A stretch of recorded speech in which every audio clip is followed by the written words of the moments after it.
Young leaders, activists, think tankers of the European Trade Union Confederation, talking about trade union use and what trade unions can do for young people, what young people can do in trade unions, not only in Hungary but also on the European level.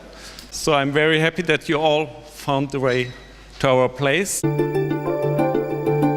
Employers and governments during the crisis and when there was major job losses, they had a focus on job creation which did not prioritize job quality or job security. The result of that, I know in my home country in Ireland, is that there has been an explosion in precarious work, so young people who are finding themselves in abnormal work situations.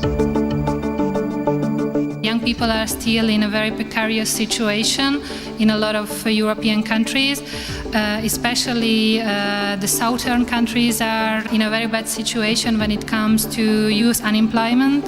This is what is worrying about this, because young people are always more subject to risk of unemployment or to risk of poverty, and I think this is why we really have to work hard on these issues.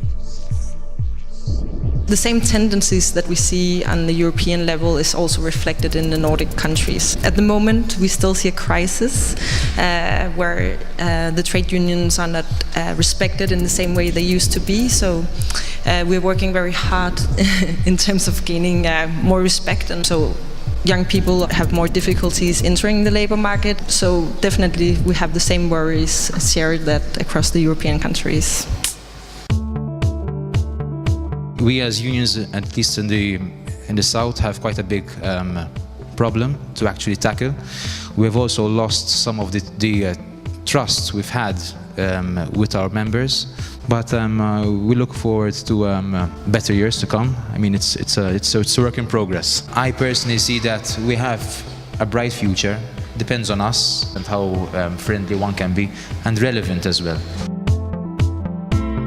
We have big companies with big gains, but in the end, the employers still having the same wage.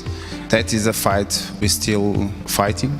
I hope on the next years we can win this fight. Related to the youth guarantee, we were, as trade unionists and stakeholders in general, very attached and very concerned about how it's going to be assessed. And the things that I can say now, 5 years after the first experimental project named Youth Guarantee, is that yes, that provides jobs, but when it comes to quality, there's still a problem. We try to manage to improve the quality of job experiences that is provided in this kind of policies. I ask you about what the trade unions can do, especially young people in trade unions.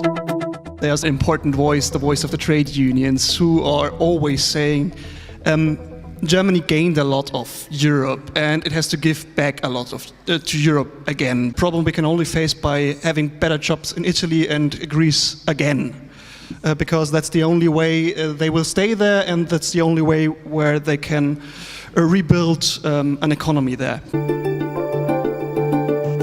I strongly believe that also in Hungary we should change our approach towards young people, and not only talk to those who are already trade union members, but also go outside of our little boxes and really talk to the people and ask them, what should we change? In Ireland, I think that young people have shown a record of being involved in social rights campaigns. We had a campaign on marriage equality back in 2015 where young people were really motivated and involved. They're very involved in charities, in sports clubs, but for some reason that hasn't happened with trade unions, and I think we need to be a vehicle for young people who want to get involved in social change. I think too often young people look at trade unions and see us as being this big, bureaucratic, inaccessible organisation, and that's what needs to change. We need to become more open, more fluid. We can't just allow young people to get involved if they're elected to a committee. We need to open the doors and say, here's your pathway to get involved, and that's when I think things will start to change for us.